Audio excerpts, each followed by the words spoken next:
Today I'm going to share 5 fun things to do in a lucid dream.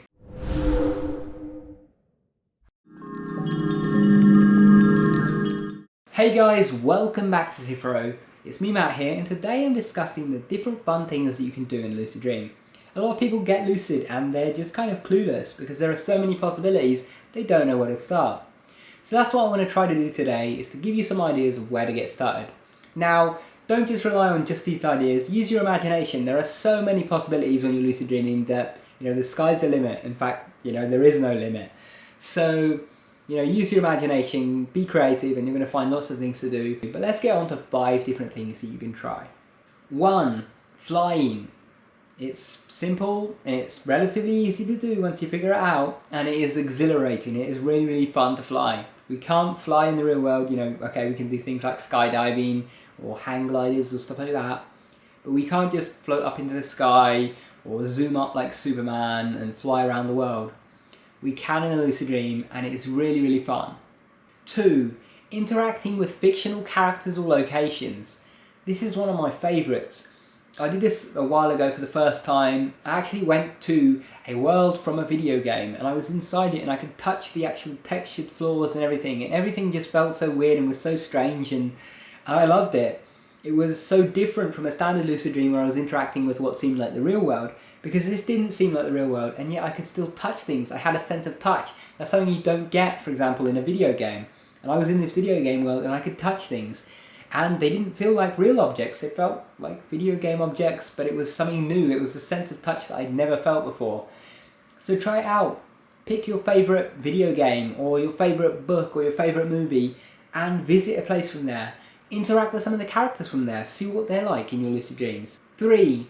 Visit your old house. A lot of people, like myself, have moved house maybe once, maybe several times. Now, I used to live in England, and a lot of the time I miss my old house. It wasn't the biggest house in the world, but I liked it, and I have lots of memories there because I grew up there and so on. And so a lot of times I would like to go back there, but I can't just hop on a plane and go back and visit it because that's expensive. But I can do the same in a lucid dream.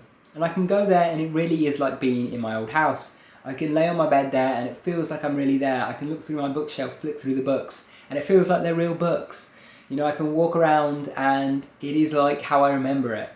So that's a good thing to do if you've moved at some point and you miss your old house, or it doesn't have to be your old house, it could be your old school or some other place that you miss and you haven't visited in some time. 4. Break stuff. Now, I want to add a word of caution. If you're even remotely considering doing this, do about 5 reality checks or more beforehand and confirm with every single one of them that you're dreaming. Do not do this if you're not certain 100%. But basically, when I know that I'm dreaming, sometimes what I like to do is literally just run around my house just smashing things, just breaking windows, throwing like plates and stuff like that, because it is fun to watch the physics effects of it. I always like that in video games. I like games that had really good physics engines, and I like just smashing things and so on. I liked the Crisis games, like breaking houses and throwing things and so on. And so I thought, hey, why don't I try this out in a lucid dream? It feels real.